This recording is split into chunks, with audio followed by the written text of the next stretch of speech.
João, capítulo 1, no verso 4, diz assim: A vida estava nele, e a vida era a luz dos homens. A luz resplandece nas trevas, e as trevas não prevalecem contra ela. Vou repetir de novo. A vida estava nele, e a vida era a luz dos homens. A luz resplandece nas trevas, e as trevas não prevalecerão contra ela. Amém? Pai, em nome de Jesus, me coloco diante de Ti, Pai, pedindo a direção, pedindo o Teu poder, o Teu conhecimento, a Tua sabedoria, Pai. Quem sou eu, senão apenas um homem pequeno, Senhor, que foi atingido pela Sua luz, e a Sua luz me libertou de todas as trevas, Pai. Então, em nome de Jesus, Pai, me usa no dia de hoje para entregar aquilo que é a Tua vontade, Pai, para que edifique a Sua igreja, meus irmãos e a mim mesmo. Amém. Em nome de Jesus. A gente precisa entender três coisas, gente, sobre a luz. O que é a luz? A gente precisa entender para que serve ela e quem pode tê-la. Então a gente vai aprofundar na palavra sobre esses três tópicos, né? E para a gente entender um pouco mais sobre a luz, eu vou ler alguns versículos, vocês vão acompanhando, tá bom? João 8,12 fala assim, ó: falando novamente ao povo, Jesus disse: Eu sou a luz do mundo. Quem me segue nunca andará em trevas, mas terá a luz da vida. João 9,5 fala assim: Enquanto estou no mundo, sou a luz do mundo. Jesus repetindo de novo. 1 João 1,5 fala assim: E esta é a mensagem que dele ouvimos e vos anunciamos, que Deus é luz, e não há nele trevas nenhuma. E Atos, capítulo 26, 18, fala assim: Para lhes abrires os olhos, e das trevas os converteres à luz, e do poder de Satanás a Deus, a fim de que recebam a remissão dos pecados pela fé em mim. Então Jesus vem pela Bíblia toda, do começo ao final, se revelando como uma luz. E ele vem falando para a gente que o mundo, tudo aquilo que está fora é orquestrado, é manipulado por Satanás, e ele é as trevas. E Jesus, quando vem, ele veio reestabelecer aquilo que foi estabelecido no princípio. No princípio fala assim, Gênesis capítulo 1, o verso mais lido: E Deus criou o céu e a terra. A terra era sem forma e vazia. Havia trevas na face do abismo, mas o Espírito de Deus parava sobre as águas. E Deus disse: haja luz, e houve luz. E ele ora e fala: é boa. Então a luz é uma coisa boa para a gente.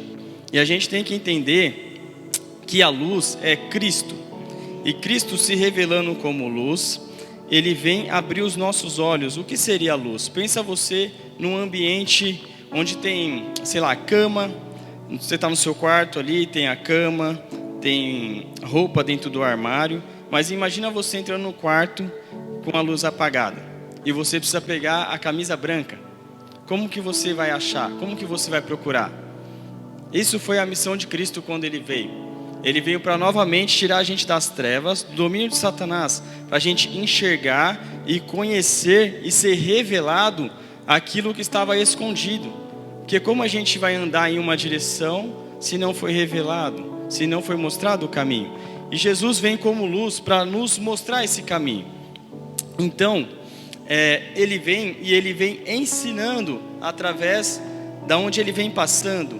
E esse ensinamento nos leva a entender e a sair das trevas. Então, o que nós entendemos? Que a luz nada mais é do que a revelação do que tem antes, agora e o que vai vir no futuro. E por isso a gente consegue andar na luz, porque a luz é Cristo e ele se revelou a gente. Nos tempos passados, Paulo fala assim, que Moisés encobria o seu rosto para não mostrar ao povo que aquilo que resplandecia nele, aquela luz, iria se acabar. E aí ele fala assim, por causa desse véu, muita coisa estava escondida. Por isso teve que vir Jesus para rasgar o véu e desencobrir aquilo que estava escondido, para que nós conseguíssemos andar no caminho. Então Jesus, na trajetória dele inteira, ele vem ensinando coisas do reino de Deus para a gente aqui na terra. E por causa desse ensinamento, alguns, como eu vou citar aqui, conseguiu resplandecer essa luz. E resplandecer a luz nada mais é do que Jesus te alcançou, te ensinou, te formou, te capacitou e você anda com Ele, através dele. E aí você vai, ensina, capacita, treina, sofre e morre pelo seu irmão. E aí o seu irmão vai ter luz, e aí ele vai no outro, e assim vai seguindo sucessivamente. Então, o que é a luz? Nada mais é do que a revelação da verdade. Então, não mais nós, quando conhecemos a Escritura, a palavra de Deus, nós não mais podemos falar que estamos sendo enganados. Porque Deus, através do Evangelho, através da ministração, através dos apóstolos que Ele treinaram, chegou a você hoje a palavra. E por causa deles, hoje eu estou aqui. E existe, gente, alguns tipos de luz.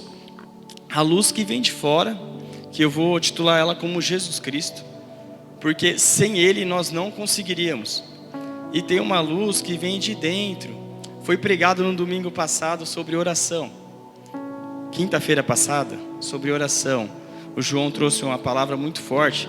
E ele falava assim, aquele que não ora, peca. Porque a luz, como eu falei aqui até brincando, ela é um acúmulo de aquecimento. Enquanto mais forte fica esse aquecimento, aí se torna luz. Então a luz nada mais é do que o quê? Uma potência de calor. E esse calor eu vou titular como Espírito Santo. Quando a gente ora e lê a palavra, jejua e busca, essa luz cada vez mais, esse fogo vem queimando e vem te queimando. E aí você entra no Uber e você fala sobre o quê? Sobre Deus.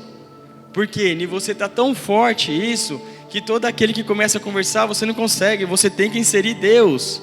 E hoje eu estou muito feliz, porque um irmão do Uber está aqui hoje. Graças a Deus. Seja bem-vindo, meu irmão. Amém? Então o que isso acontece? Isso queima dentro de você. O Espírito Santo vai e não mais fica escondido. Porque Jesus fala na palavra o seguinte, que você não esconde uma lamparina embaixo da cama. Muito pelo contrário, você coloca ela em algum local, no que ela consiga iluminar todos aqueles. Então todo local que Jesus te coloca é para quê? Para iluminar. Então hoje, uma saída que Deus me deu foi trabalhar no Uber. Então quem entra naquele carro vai ser o quê? Porque Deus me colocou lá. E se Ele colocou a minha luz lá, a minha luz tem que atingir as trevas, tem que atingir aquilo que está encoberto, aquilo que não tem conhecimento, porque muitos, igual eu, andam no mundo e não tinham conhecimento. Eu vou falar um pouquinho da minha trajetória, até eu chegar em Cristo, e vai ser bem breve aqui. Eu, desde os 9 anos até os 21 anos de idade, eu sofria ataques espirituais sem saber. Então eu não mais dormia à noite, eu trocava a noite pelo dia, assistia televisão à noite, ligava a luz, ou eu pedia para os meus irmãos deixar eu dormir lá. Mas eu não tinha o conhecimento de Cristo. Então eu vivia uma mentira do mundo. E eu aprendi na minha trajetória, no meu crescimento ali, que o certo seria ficar com mulheres e ganhar muito dinheiro e ter carro. E assim eu andava de trevas em trevas cada vez mais profunda. E não achava felicidade nisso, não achava satisfação, não achava direção. Então eu vivia um dia após o outro, sem pensar no futuro, sem pensar no que ia acontecer. Até que, com 25 anos de idade, eu sofri uma possessão demoníaca na minha casa, onde a minha mãe me explicou o que era. E aí eu consegui cair na real que existe realmente o mundo das trevas e o mundo da luz. E eu optei a querer o mundo da luz, então eu busquei a Jesus na minha pequenez, e Ele me conectou com a minha esposa, que foi uma amiga que conseguiu me ensinar aquilo que eu não sabia. Então Jesus iluminou ela, e Ele me trouxe até ela para ela me iluminar, porque a gente, quando vai para Jesus, igual eu que fui sozinho, a gente é perdido, a gente lê as escrituras e às vezes não entende, e precisa de um amigo, precisa vir para o culto, precisa de um pastor para te ensinar. E ela foi a minha pastora naquele momento por 8 meses, né? Então a luz através de Cristo que refletiu a vida dela, refletiu em mim. E quando eu vim para Cristo, eu tinha muitas dúvidas. E uma das primeiras dúvidas que eu tive foi assim: o que será da vida após a morte? Muitos devem ter essa dúvida aqui, amém? E quando eu li esse versículo, mexeu muito comigo. Eu vou ler para vocês também.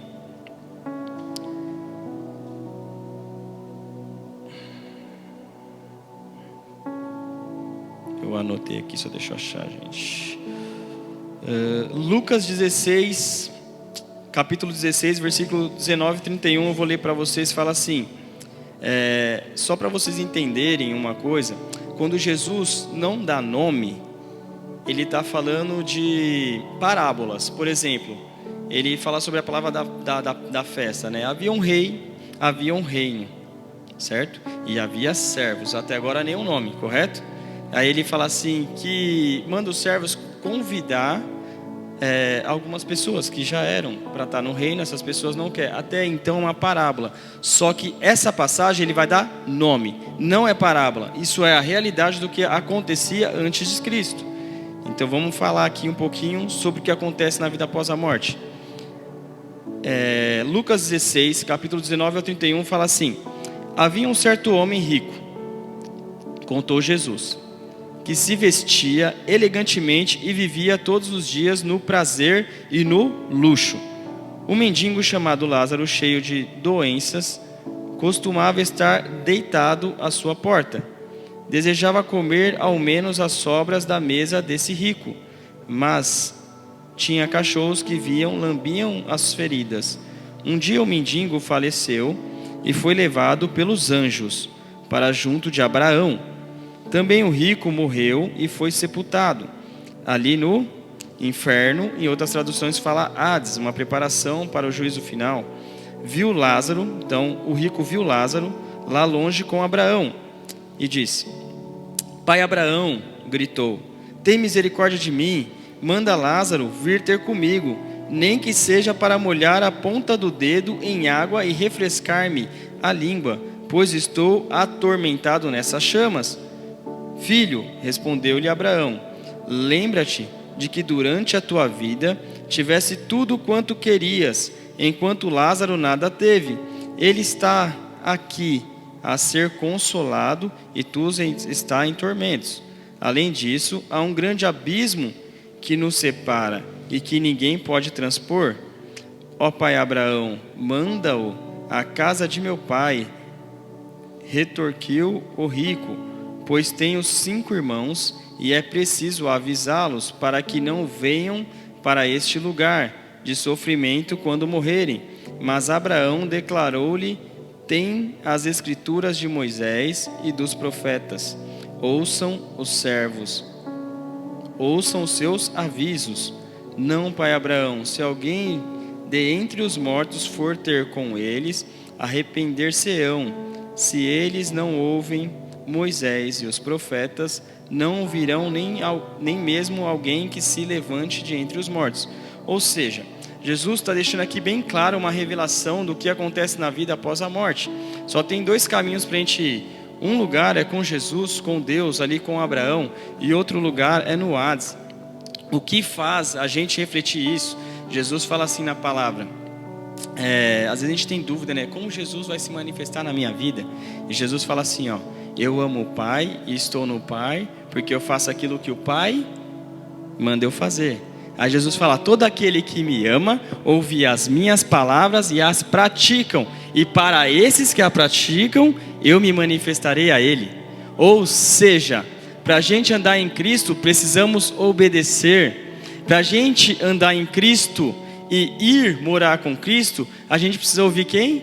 Ele fala aqui, a lei e os profetas. Então quando você vem para o culto e tem alguém aqui ministrando, ou porque que tem alguém ali orando por você, ou ensinando a palavra, é porque a gente precisa ouvir para ter fé e crer, porque todo aquele que crê em Jesus, for batizado, será salvo pela fé em Cristo Jesus. Mas Tiago fala assim: a fé sem obras é morta. Então não adianta, gente, não adianta vir sentar nessa cadeira e não fazer nada para Jesus. Começa na sua casa já. Se você tem Cristo no seu coração, você tem que ser luz para sua casa. Se você é luz para sua casa, não tem mentira. não tem esconderijo, não tem fazer algo que sua esposa não sabe, porque você é luz. E quando você é luz, você dá direção, porque a luz nos dá direção. Quando a gente entra aqui e está aceso, a gente não sabe qual cadeira sentar, como tocar, como pegar o microfone, como ligar as caixas, porque a luz dá direção. Mas para você dar direção, você precisa ser cheio da palavra de Deus. E eu quero falar aqui o segundo tópico, que a gente já entrou um pouco. Para que serve? A palavra de Deus serve como manual da vida do homem. Como o homem deve trilhar a sua vida, como o homem deve caminhar na terra para alcançar a salvação de Deus. A salvação é gratuita, sim, mas por fé em Jesus. E Jesus fala que Ele só vai se manifestar para quem obedecer. O quê? Os seus estatutos. Ame o próximo como a ti mesmo. Ame a mulher como Cristo amou a igreja. Respeita a mulher, o seu esposo. Anda junto em comunhão, irmãos, porque Deus ordenará a bênção. Então, o terceiro tópico é muito forte. Eu vou entrar um pouco mais na história, porque às vezes a gente é enganado por Satanás. Eu já vi, eu ministrando a palavra, muita gente falava assim para mim: não, Paulo, mas eu vou esperar quando eu me consertar, quando eu parar de usar droga, quando eu parar de me prostituir, quando eu parar de fazer coisas erradas. E eu estou tentando, eu vou conseguir, aí eu vou. Só que isso é errado, porque a gente não tem força. O certo é vir para a igreja como você está, e através da palavra ministrada, do amor dos irmãos, da comunhão, da oração, do jejum, você consegue. Ou seja, nós precisamos de Cristo para ir se limpando cada vez mais e se libertando das coisas passadas. E às vezes a gente acha que algo que a gente praticou é tão forte que nós não temos a possibilidade de alcançar o perdão de Deus e ser luz no mundo. E por isso eu quero entrar para falar sobre um homem cujo é meu xará. O nome dele é Paulo, antigamente conhecido como Saulo. E eu vou ler um pouquinho aqui e a gente vai aprofundar na palavra, tá bom? Em Atos dos Apóstolos, capítulo 26, do 1 ao 12. Deixa eu abrir aqui.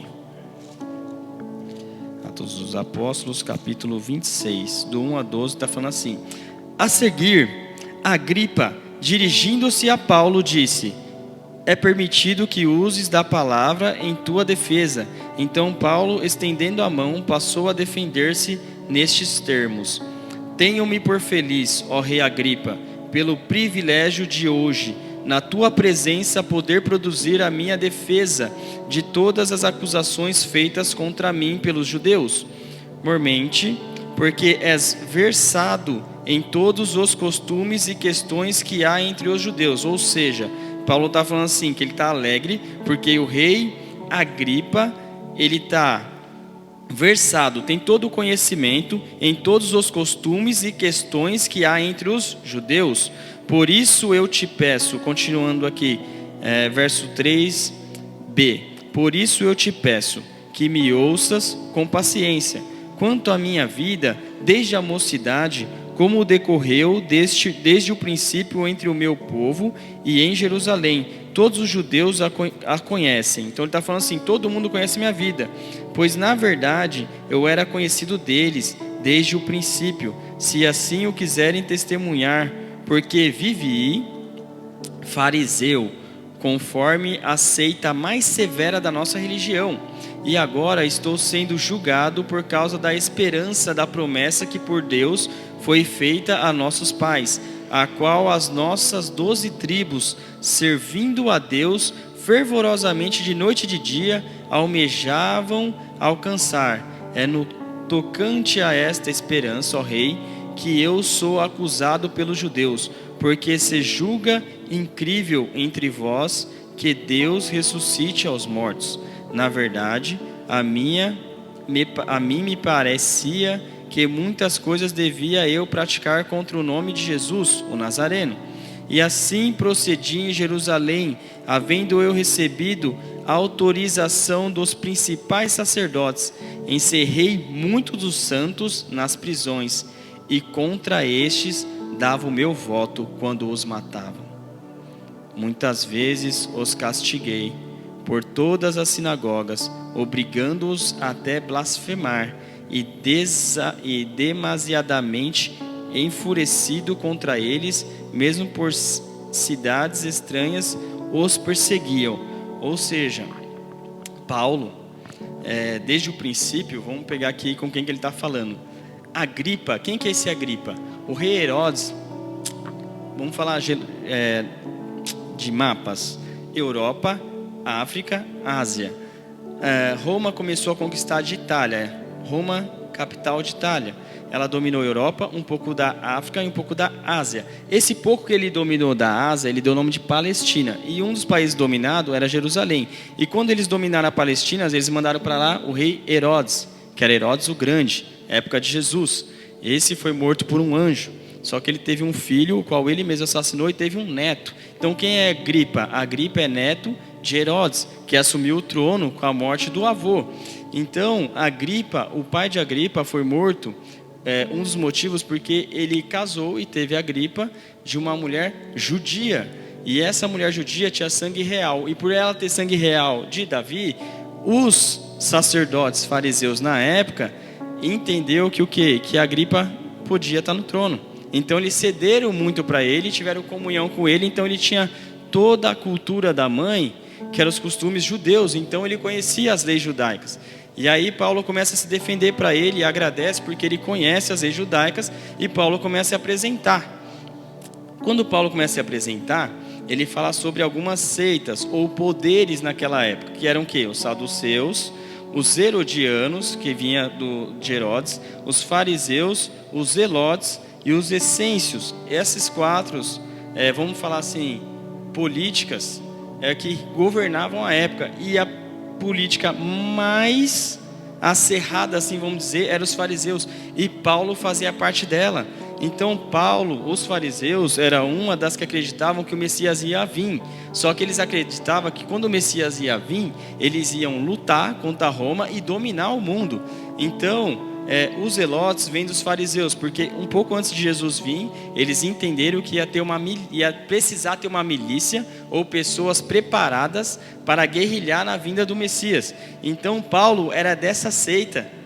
Seita o quê? Religiosa e ofensiva.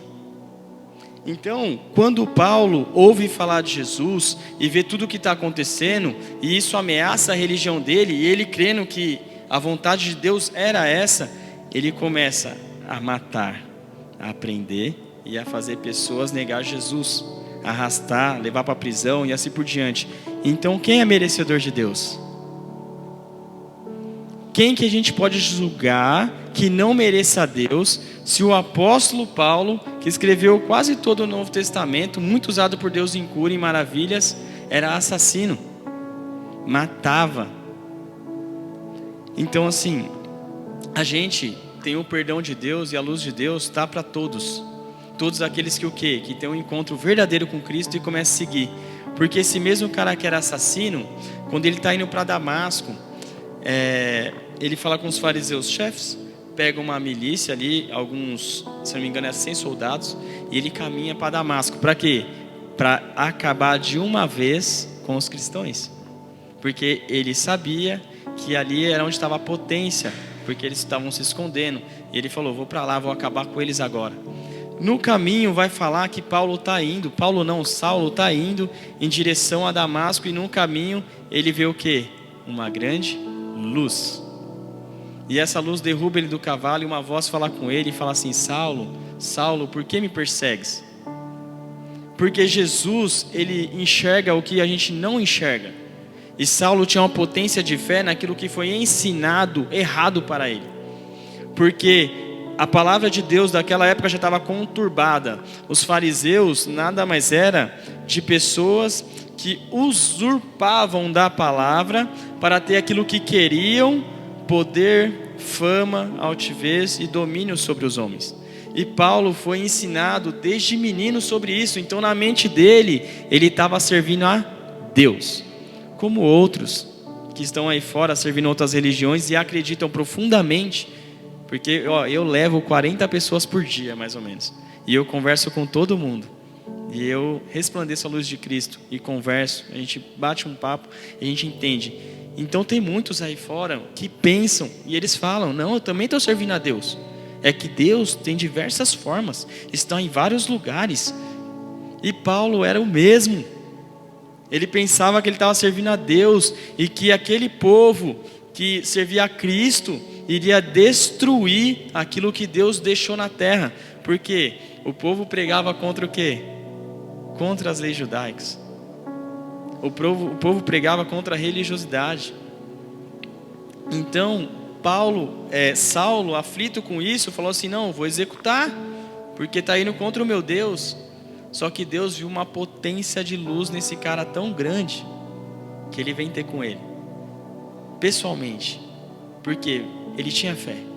Ele tinha fé tão grande que ele descumpria um mandamento acreditando que estava servindo a Deus.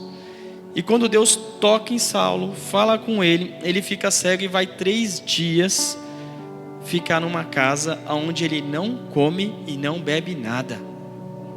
Ele fica ali trancado, buscando a Deus. E olha que lindo.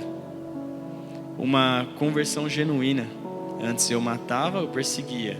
Agora eu estou num quarto, adorando a Jesus, porque a luz resplandeceu sobre mim. E eu entendi que Ele é Deus. E agora que eu entendi que Ele é Deus, eu não faço mais isso. E assim foi comigo, gente. Quando eu sofri a possessão demoníaca, depois que eu li a Bíblia, da noite para o dia eu não bebia mais, eu não saía mais para fazer coisa errada, eu não me prostituía mais, eu só trabalhava, ia para casa, lia a Bíblia sozinho, sem entender, e na época eu rezava, porque eu não sabia orar, queria conversar com Deus. Eu rezava vários Pai Nosso e várias Ave Maria e achava que estava legal, mas Deus viu meu coração. E sempre que você tiver coração em Deus, Deus vai enviar alguém ou Ele mesmo para falar com você. Assim foi Paulo, e Paulo ficou 3 dias jejuando, orando, como foi pregado. Quer ter relação com Deus? Quer ouvir a voz de Deus? Jejue e ora. Jejue e ora. Ele vai se revelar para você. Antes de Ananias chegar em Paulo e curar os olhos deles, Deus avisou Paulo que ia mandar Ananias. O cara começou a ter relação com Jesus, o cara que matava. Quem merece a luz? Todos merecem a luz, mas todos aqueles que ouvem e praticam. E aí Deus se manifesta. Esse cara que era matador vai começar a fazer, pelo menos escrito, não tem outro relato de alguém que pregou tanto como ele. Porque no final vai falar que Paulo levou o evangelho a quase toda a Ásia, a quase todos os países. Mas houve um preparo. Por que a igreja? Porque a igreja vai preparar, a igreja vai te forjar. Paulo, se você estudar, antes dele ir na primeira missão, ele passa 14 anos. 14 anos, primeiro aprendendo sobre Jesus com Ananias, depois ele vai ter com Pedro, depois Barnabé fica com ele. Quando Barnabé fica com ele, já passou 14 anos que ele está em Cristo. Não foi da noite para o dia, vou fazer a obra. Está aqui o pastor desde berço. Quantos anos agora, pastor? Com 41 Deus levanta. Agora você está na frente da obra. Vai, filho. É igual Paulo. Paulo, depois desses 14 anos, ele achou que ele ia ficar ali naquele bolo, naquele meio. Aí eles estão orando, Paulo, Filipe, Barnabé e entre outros, estão na sala orando 9 horas, sem parar. Aí o Espírito Santo fala assim: levanta Barnabé e Paulo e envia na missão. Eles enviam direto? Não, eles oram mais 9 horas para enviar. Gente, nós precisamos entender que lá atrás a guerra é muito mais difícil do que aqui dentro. Aqui dentro é muito fácil pregar para crente. Agora quando você sai lá fora e acha os desafios te tentando, aí fica difícil pregar para Deus. Se você não ora, você cai. No começo, quando eu comecei a trabalhar de Uber, sempre falei para minha esposa, porque tudo que acontece eu falo para ela. O primeiro mês foi só tentação sexual. Só tem gente grande aqui. Várias mulheres falando coisas absurdas para mim. Várias. Uma atrás da outra, era 3 por semana. Eu falava assim, nossa amor, hoje foi mais uma. E aí quando elas falavam, eu constrangia elas com a palavra. E elas choravam, e a maioria era cristã que saiu do caminho de Deus. E aí Deus usava eu para pregar. Outra coisa, me usavam às vezes porque eu nunca usei droga na vida. Então eu não sabia onde eram os pontos de drogas de Cotia. E aí as pessoas usavam eu no Uber para ir lá, pegar droga e voltar. Com o tempo eu comecei a perceber e suspeitar. E aí eu falei, aí os caras entravam no carro. Quando eu via o nome da rua, que agora eu sei, Rua da Paz. Se vocês ouvirem esse nome, não vai. Rua da Paz, lá no morro, no Turiguara lá. Fui lá. Entrou um irmão, cabeleireiro. Ele colocou uma parada lá, mas na rua de cima. E depois outra na casa dele no Parque Alexandre. Aí no meio do caminho a gente conversando, peguei ele na barbearia. A gente conversando e tal. Aí eu falei, irmão, posso falar uma coisa pra você? Ele, que? Eu falei, você vai buscar droga? Aí ele falou, não, mas se eu vou buscar droga, mas se for ruim pra você, você me deixa na rua ali e tá tudo bem. Aí eu falei, cara, você conhece Jesus? Aí ele falou assim, conheço. Você acredita? Mas eu parei de seguir Jesus e eu sei que eu tenho que parar, não sei o quê. E no caminhar até chegar lá, eu preguei pra ele e o cara reconciliou com Jesus dentro do carro. Para a glória de Deus. Então, lá fora não é tão simples. Para você permanecer, quando pessoas vêm, e a minha esposa acompanhando a minha vida, sabe? E faz você perder 60 mil reais assim, ó. Aí você faz o quê? Você volta a velha criatura, vai querer agredir, vai querer cobrar, você vai querer fazer o quê? Jesus, gente. Confie em Deus. E Deus faz tudo novo, amém? Então, a conversão, o motivo dessa luz, nada mais é do que de abrir os nossos olhos para o que é certo e o que é errado perante a palavra de Deus. Essa é a luz de Cristo. A luz de Cristo é a que revela o que é certo do que é errado. O João pregou e foi muito forte e eu estou grato pela ministração, porque o Espírito Santo fala assim, quando você está fazendo algo e você sente tipo assim, será que é certo ou errado? É o Espírito Santo falando com você. Não faça. Foi pregado pelo Éder no domingo também. É o Espírito Santo falando com você. Não é para fazer. E você dentro de você, você sabe que não é para fazer. Então, quando Jesus vem e Ele é a luz do mundo e Ele rompe o véu, Ele está falando o seguinte, a verdade está para todos. Não tem mais o que Jesus, Ele não vai vir morrer de novo. Ele já morreu e já deixou. O que cabe a gente fazer? Servir a Deus. E essa igreja está começando e está precisando de vários braços. E quem levanta a mão para vir? Seriamente? Tem alguns, mas está precisando de muitos mais. Quem tem pregado lá fora para trazer pessoas para ouvir a luz? Tem alguns, mas precisa de muito mais. Ou a gente entende a revelação e é iluminado por ela para levar a luz para fora, ou a gente está perdendo tempo aqui. Porque a Bíblia vai falar o seguinte, foi pregado domingo passado também, e a gente tem que lembrar do que é pregado, anotar se não conseguir. Foi pregado bem assim, ó, domingo passado, né?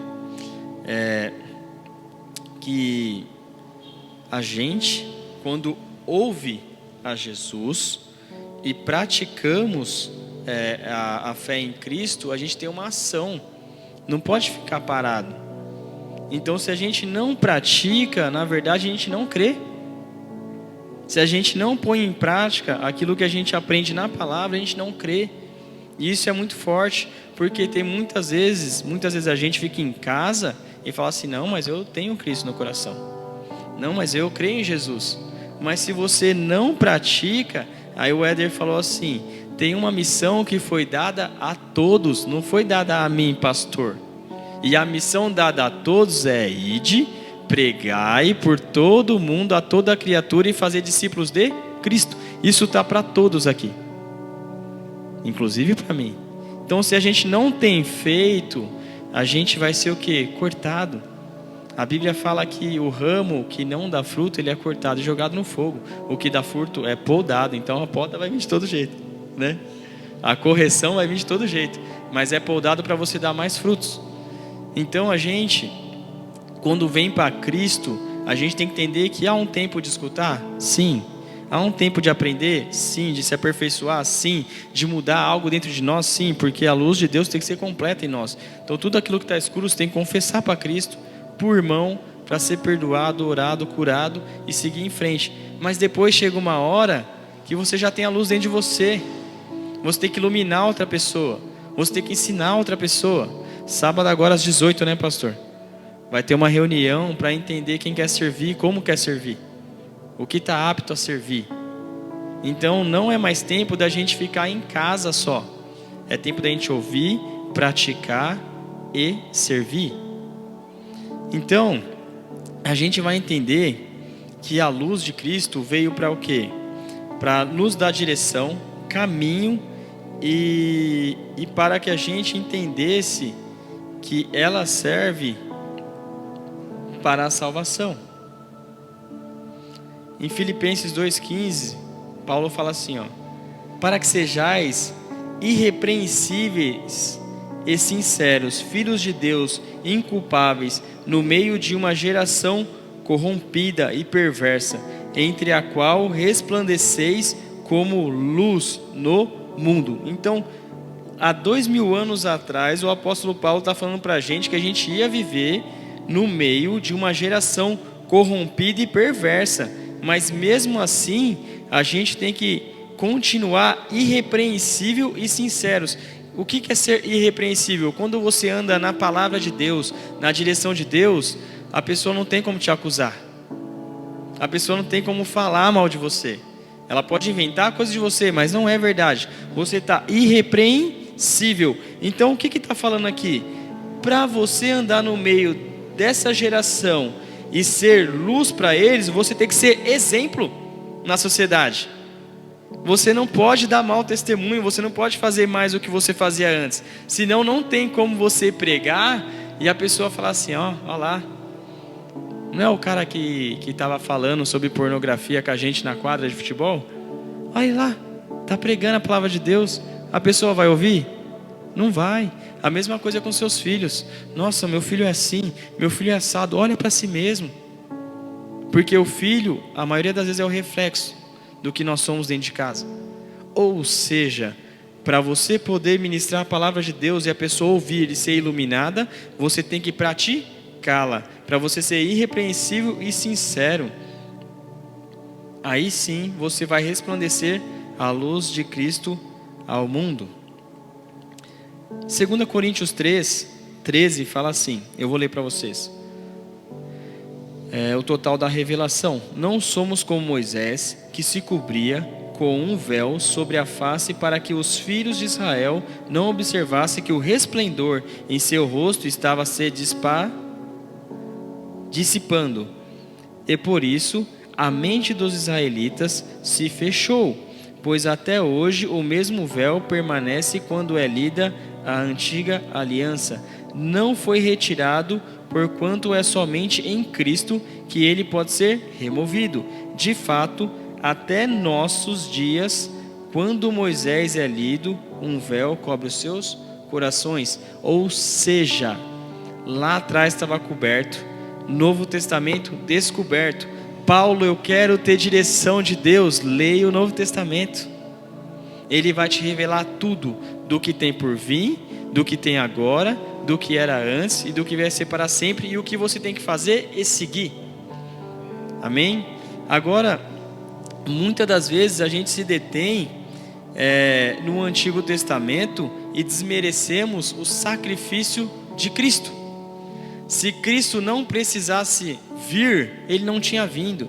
Se a lei de Moisés fosse completa e absoluta, Jesus não precisava ter vindo. Se a lei de Moisés tivesse fazendo o efeito que precisava ser feito, Jesus não precisava ter vindo. Então ele encerra uma aliança e ele começa uma nova aliança. E a nova aliança é tudo. É tudo. A lei de Moisés ainda tinha lei para você cumprir, estava legal. Agora não, agora a sua vida, a sua mente, o seu trabalho, o seu dinheiro, a sua esposa, o seu filho, é tudo, tudo para Cristo. Esse é o Novo Testamento, gente. Às vezes a gente se pega, né? Eu falo para minha esposa assim, nossa amor, como eu amo ofertar e dizimar. Porque assim a gente se pega nenhuma lei. Não, estou dando 10%, tá legal. Mas onde está o seu coração? Às vezes a obra precisa de mais. E toda vez que eu oferto, é o mais que eu dou. Porque o dízimo eu já dou todo mês. Mas quando eu oferto, é o mais que eu dou. Por quê? Porque eu entendo que tudo que eu tenho é para Ele. Porque Ele me salvou. Lembra que foi pregado do rico e do pobre? O rico foi para um lugar de miséria. E a Bíblia deixa bem clara que não é porque ele tinha. Era pelo jeito que ele agia com o que ele tinha. Você pode ser rico. Deus quer que você seja rico. Mas como que você age quando você tem posse de algo? Você compartilha? Você muda o seu caráter? Você vira ignorante, prepotente, arrogante? Ou você ainda continua humilde? Então o problema não é ter, é ser. E Jesus deixa bem claro que o que você ser aqui na terra vai falar onde você vai ficar depois da terra. Quando Jesus morre, que é consumado a lei de Cristo, a Bíblia vai relatar no livro de João, lá na frente, aonde está os santos que estavam no seio de Abraão. Porque quando João vai ter com Jesus no céu, e ele começa a andar, e Deus começa a falar sobre o Apocalipse, ele olha e vê quem? Os santos estão aonde? No céu, não está mais no seio de Abraão. Está com Deus esperando o dia do julgamento. Então a gente já tem total visão do que vem depois, quando nós morremos. Porque Jesus, ele fala o seguinte: o servo não sabe aquilo que seu senhor faz, mas os amigos sabem tudo que o amigo faz. E aí ele fala: não te chamamos mais de servos, te chamamos de Então como que você é amigo de Deus se você não tem relacionamento com Ele? Não tem como, gente. Eu vejo os rostos aqui, nem todos aqui eu tenho um relacionamento. Mas os que eu tenho, eu posso chamar de amigo. Os que eu tenho, eu conheço. Eu sei a história, sabe a minha história, sabe que pode contar comigo, eu sei que eu posso contar com Ele. Então como que a gente vai contar com Jesus se a gente não tem relacionamento com Jesus? Ah, Deus me usa, porque o Senhor usa o irmão. Eu te busco, mas o Senhor não me usa. Será que busca? Será que busca mesmo? Porque Jesus quer mais do que você. Porque senão Ele não tinha morrido na cruz, que morreu por todos. Então Ele anseia mais esse relacionamento do que a gente. Ou seja, voltando para a palavra aqui da luz, o que nós temos feito com essa luz? Quando eu estava montando essa palavra aqui, eu ministrei essa palavra aqui antigamente no culto de homens. E Deus falou assim, eu pregava para 5 homens. E Deus falou assim: sabe por que você prega para 5 homens? Porque a sua luz tem potência para iluminar só esses 5 homens. E aí eu chorei no quarto. Falei: Senhor, o que está acontecendo comigo? Ele falou: você diminuiu a intensidade. Você diminuiu a intensidade.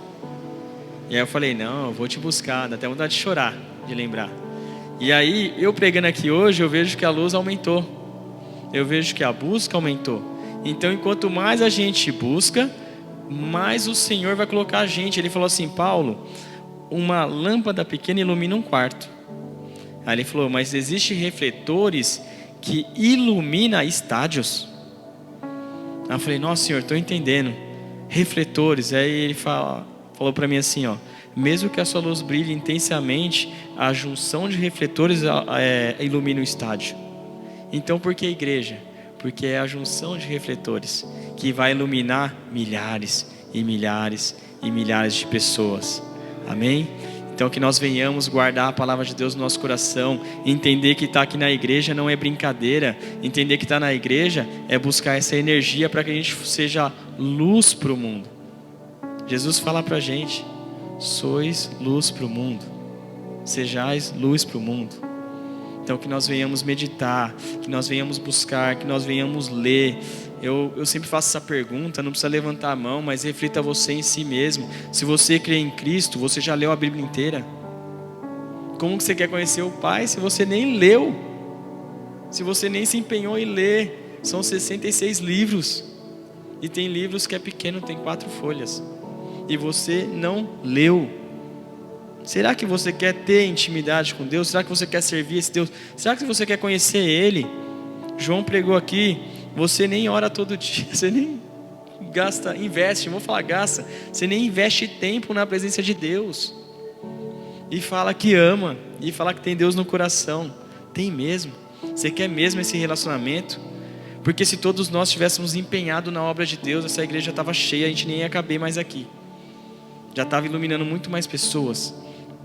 Então que nós sejamos mais que nós venhamos fazer parte, eu esqueci a palavra, comprometidos, que nós venhamos ser mais comprometidos com a obra do Pai. Essa obra não é do pastor Éder, não é da pastora Kelly, essa obra é de Deus. Deus colocou aqui. Se você está aqui é porque Deus te colocou aqui. Tudo meu é na oração. E aí o William me chamou. Ele falou assim: Paulo, vai lá e tal. Aí eu vi um dia aqui, eles estavam arrumando, estavam organizando, tinha acabado de alugar aqui. Aí o William me convidou de novo para vir no culto. E eu já estava orando para Deus, falando assim: Senhor, qual é o lugar que eu tenho que estar para servir? Porque eu já estava um tempo servindo a Deus, só que de uma outra maneira, em missões. Em pregações, Deus me enviava no trabalho, convertia pessoas lá, e assim era. Mas eu falava: Senhor, sinto falta dos irmãos, onde eu tenho que estar? Então eu comecei a visitar algumas igrejas. E eu fui em algumas igrejas, fiquei um tempo, Deus não falou nada. Fui em outra igreja, fiquei um tempo, Deus não falou nada. E aí eu falei para minha esposa: vamos lá, estou sentindo uma vontade grande de ir lá. Vamos lá, Paulo. Aí eu lembro que o primeiro dia que eu vim aqui, eu sentei ali, aí começou o louvor, era o pessoal da Rocha Alphaville, né? Que estava tocando aqui. Aí eles tocando e tal, e eu ali, naquele momento, chorando, sentindo a presença de Deus, Deus tocando no meu coração. Do nada, a pessoa põe a mão no meu peito, começa a falar na minha orelha, bem assim, ó: Deus está falando que é o momento de você ficar nessa igreja, porque você será um dos pilares dessa igreja. Terá um tempo aqui, depois você vai ser enviado para aquilo que eu te prometi, mas é um tempo seu aqui. Então Deus fala: mas você tem buscado? Porque eu já estava há 6 meses orando nesse propósito. Eu não orei, Deus falou comigo no dia seguinte. E a igreja também nem tinha aberto. Então às vezes por isso que ele estava segurando eu. E eu visitei inúmeras igrejas. Fui convidado a tocar, minha esposa a pregar, a participar. Mas Deus não falava comigo. Eu ia, visitava, ficava um tempo. Ia, visitava, ficava um tempo. E aí uns 2 meses antes, a minha esposa falou que estava com saudade de participar da igreja, né? De ficar firme assim, né? E aí eu orando e buscando. E eu falo assim: mano, mas Deus não falou comigo. Deus não falou comigo. Ah, mas pastor, eu sei que o pastor é bênção e tal, mas Deus não falou comigo. E ela falando assim: não, eu vou deixar você tomar a decisão, porque você é homem e você tem que aprender a ser homem. E a Bíblia fala que a gente é o cabeça, tem a esposa que orienta, mas a gente é responsável pela direção. E eu orando, aí no dia que o cara falou comigo, eu me senti em casa já. E aí fui acolhido, fui recebido, os irmãos já conheciam, aí fiz o DNA, e aí hoje eu estou aqui, pregando para vocês, tendo a oportunidade de semear um pouco do que Deus me deu para vocês. Então não é mais hora, gente, de se esconder em casa. Era hora da gente vir, vestir a armadura de Deus, aprender, ler e pregar. Ser usado no louvor, na faxina, na porta ali recebendo os irmãos, intercedendo em oração pelos irmãos, orando, fazendo visita.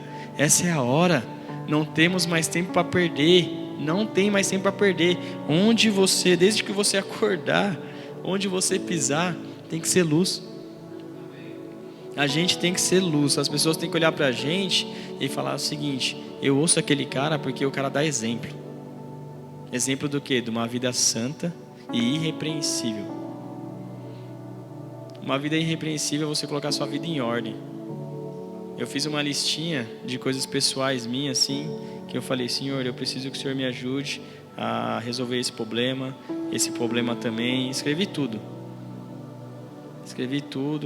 levei para Ele e falei: Senhor, ó, é isso aqui, ó. Se eu cumprir essa lista, eu já vou estar irrepreensível com o Senhor. Não vou ter mais nenhum débito com ninguém. E aí eu orando, Deus falou comigo e deu prazo. Ele falou assim: eu vou fazer. Tem coisas que acontecem que hoje mesmo, né, foi uma delas. Eu falei: amor, tava tudo certo, aconteceu uma coisa e um valor que ia entrar não entrou. Aí eu falei: e agora? Isso foi na terça, né? Eu falei: não acredito. Aí eu mandei mensagem para ela: se olhar no WhatsApp tá lá. Eu falei: dá até vontade de chorar, porque a gente faz tanto e as coisas acontecem tudo o inverso. Aí na quarta-feira, na terça-noite já mandaram a mensagem: Paulo, tá tudo certo para a reunião de amanhã? Eu falei: nossa, tinha esquecido, tinha uma reunião amanhã. Amor, ora aí. porque se eu fechar o negócio, a gente paga tudo. Aí orou, fui 1 hora, eu ia sair até com meu primo, cancelei, né, que a gente ia sair junto. Cancelei, falei, eu preciso ir lá. Ou seja, o valor exato caiu na minha conta hoje de manhã. Aí eu falei, amor, paga lá. Glória a Deus. Ou seja, tem um relacionamento com Cristo, que Cristo vai fazer do jeito dele. Mas Ele vai fazer. Primeiro Ele vai te moldar, vai te ensinar, vai mudar seu caráter. Você vai deixar as velhas coisas para trás. Vai ser um processo doloroso, não é fácil. Mas tem irmãos para te ajudar. E glória a Deus pelos irmãos. Porque eu lembro que na minha caminhada, o pai e a Lumara e a mãe da Lumara foram essenciais. Porque diversas vezes aconteceu coisas que eu falei assim, não, isso eu não aguento. Isso eu não vou deixar passar. Não, mas não é assim, Paulo. É assado, vamos orar, vamos jejuar. Não faz isso, amor. É assim, não é assado. E hoje eu vejo que eu estou aqui firme com Deus, porque andar com os irmãos, você não é presa fácil. Você está no rebanho. É difícil atacar um rebanho, mas uma ovelha sozinha é muito fácil. Amém? Então que essa luz, irmãos, venha resplandecer nas nossas vidas. E a luz é a palavra de Deus. É ela dentro de nós e nós executando ela. Aí nós seremos luz para os próximos. Amém? Então em nome de Jesus, eu quero fazer uma oração. Vocês podem fechar os olhos, encurvar as cabeças. Pai, hoje nós entendemos, Senhor, o que é a luz, Pai? Senão aquilo que Jesus deixou para nós. As palavras de direção, as palavras de correção, as palavras de missão. Nós entendemos que nós precisamos entender e ler a sua palavra, para que nós se enchemos do teu poder, do teu fogo, e esse fogo se torne luz através de nós. Eu declaro, Pai, em nome de Jesus, na vida de todos que aqui estão hoje, uma fome e sede, Pai, da tua palavra e da oração. Eu declaro em nome de Jesus, Pai, uma fome, Pai, insaciável da sua palavra, Senhor, do conhecimento do Senhor, Pai, e da oração, Senhor, porque o Senhor nos fala que nós devemos crescer na graça e no conhecimento, não só na graça e não só no conhecimento, mas os dois. E eu declaro uma fome, Senhor, que vai mover, Pai, essa cidade, que vai mover nossos corações, Pai, a te buscar cada vez mais profundo, a ser, Pai, cada vez mais transformados, cada vez mais alcançados pela sua luz, Pai. Que nós sejamos, Pai, não uma só lâmpada pequena que ilumina um quarto, mas que nós sejamos uma junção de refletores para iluminar um estádio.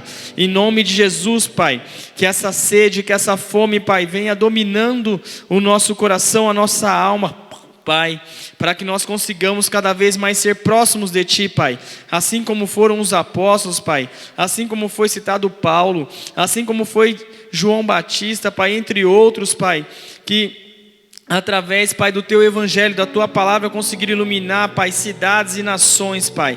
Assim seja, Pai, na vida de cada um que aqui está hoje, Pai, que assim seja, Pai, nesse ministério Rocha Church, Pai, que seja um ministério reconhecido pelo fogo, que seja um ministério, Pai, reconhecido pelo conhecimento das Escrituras, pelo Pai, pela comunhão com o Senhor Jesus, pela comunhão com o Espírito Santo, que nós sejamos, Pai, um ministério executando cura, Senhor, cura divina e milagres, Pai, que nós sejamos um ministério de profecia, de direção, de palavra, onde aquele que vem de fora, Pai, ansiando ter contato com o Senhor, Pai, venha a ter através de nós, Pai, que a sua luz, Pai, que resplandeceu no seu nascimento, Pai, venha resplandecer, Pai, através de nós, Pai, em nome de Jesus, que essa luz, Pai, tire, Pai, dissipe todas as trevas que tem, Pai, em Cotia, em região, em nome do Senhor Jesus, que onde nós pisarmos a planta dos nossos pés, que nós sejamos fogo e luz, Pai, para aqueles que estão ao nosso redor, Pai, começando nas nossas casas, no nosso emprego, Pai, na igreja, Pai, que nós venhamos, Pai, vestir a sua armadura, que nós venhamos, Pai, servir a Deus, aprender um com o outro, Pai, em nome de Jesus, nessa comunhão maravilhosa, Pai, que essa junção seja, Pai, para salvar os irmãos, porque os santos no céu, Pai, em Apocalipse fala que eles falam para o Senhor que não vê a hora de voltar, e o Senhor fala, ainda não é hora, porque tem muitos irmãos a ser salvos. E Pai, o Senhor tem, Pai, retardado a volta para que nós consigamos cumprir e, Pai, fazer parte dessa colheita maravilhosa que o Senhor tem para esse final de século, Pai. Que nós venhamos fazer parte dessa colheita em nome de Jesus. Amém. Glória a Deus. Amém.